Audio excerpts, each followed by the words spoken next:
ሰላም እንዴት ናችሁ? የቻናሌ ቤተሰቦች እግዚአብሔር ይመስገን በጣም ሰላም ነኝ። ዛሬ አንድ ነገር ላሳያችሁ መጥቻለሁ። እሱ ምንድን ነው? ወርቅ ነው። በስደት ያላችሁ ወንድሞቼ ወርቅ ገዝታችሁ ብታስቀምጡ በጣም አሪፍ ነው ብዬ አስባለሁ። ምክንያቱም ብር ሊጠፋ ይችላል። ይሄ ግን ብራችን ነው ይዞልን የሚቀመጠው ማለት ነው። ወርቅ ደግሞ በጊዜው በሰዓቱ በወራት ልዩነት እየጨመረ ነው የሚመጣው እና በምንድን ነበረ እኔ የገዛሁት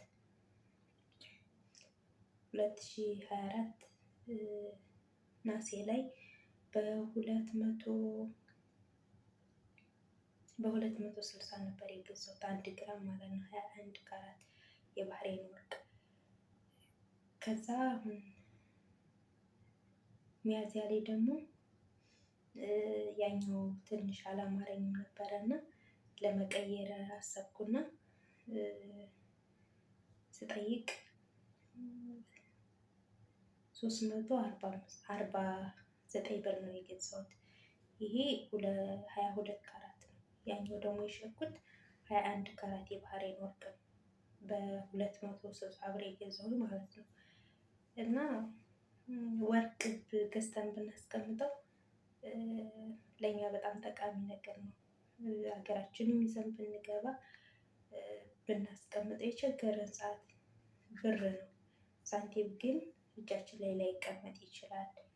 የሆነ ነገር ሲቸግረን አውጥተን ችግራችንን ልንወጣበት እንችላለን። ይሄ ግን በጣም ጠቃሚ ነገር ነው እና አሳያችኋለሁ።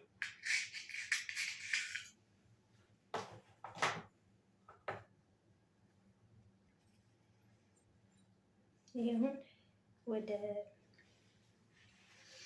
ሊታያችሁ ይችላል።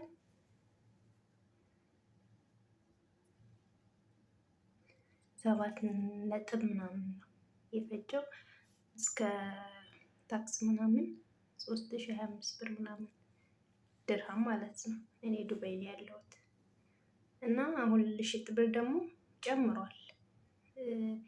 ይጨምርልኛል እንጂ አይቀንስም። ስለዚህ ካለን ብሩ ካለን በወርቅ ላይ ብናስቀምጥ በጣም ጠቃሚ ነገር ነው ብዬ አስባለሁ። እና ደግሞ ላሳያችሁ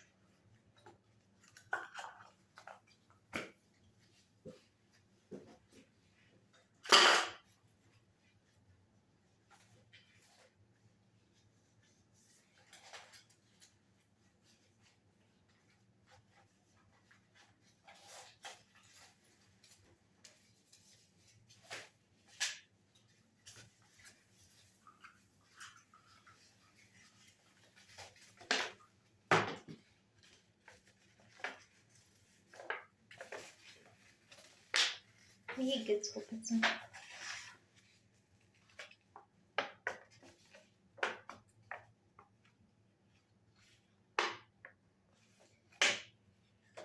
የሚገርማችሁ ነገር የዛሬ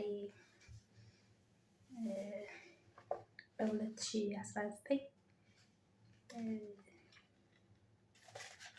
ስንት ይመስላችሁ?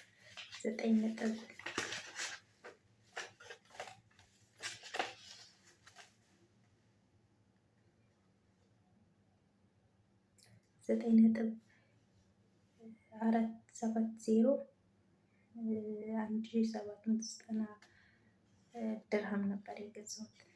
ይሄ ግን አሁን ከ3000 በላይ ነው በዛሬው ገበያ ማለት ነው። እና ወርቁ አሁን ሀገር ቤት ነው። ለእረፍት ሀገር እንደገባው አስቀምጬው መጥቼ ነው ማለት ነው። እና ደረሰኝ እኔ ጋር ተቀምጠው ነው። ይሄ የዛሬ 5 ዓመት ምናምን የገዛሁበት ደረሰኝ ነው። ይሄ ደግሞ የሸኩት ነው። 21 ካራት የባህሬን ወርቅ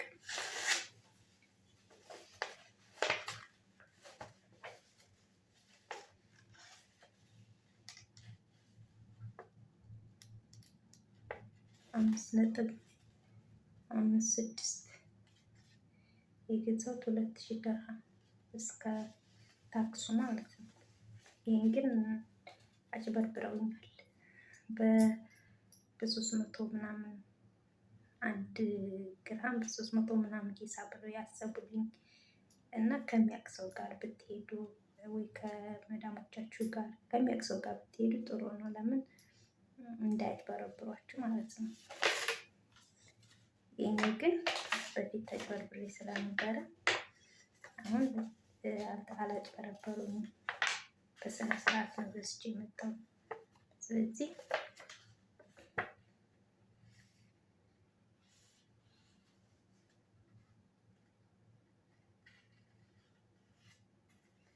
ሶስት ሺህ 34 ብር እና ወርቅ ልገዙ እላችኋለሁ። ውድ ቻናሌ ቤተሰቦች በተረፈ በያላችሁበት ሰላማችሁ ይብዛ። ላይክ፣ ሼር፣ ሰብስክራይብ እያደረጋችሁ አበረታቱኝ።